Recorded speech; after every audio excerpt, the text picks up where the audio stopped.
রহিম জানি আসিয়াছি মাওলার দরবারে, আল্লাহ তারাইও না মোরে।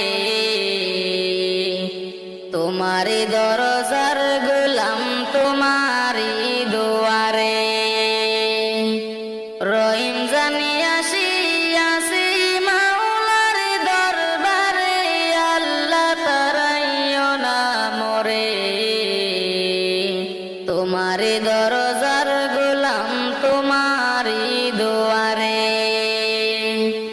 আসিবার কথা ছিল নিয়া নেকির বোঝা, ভাগ্য দোষে আসতে হলো নিয়া পাপের বোঝা।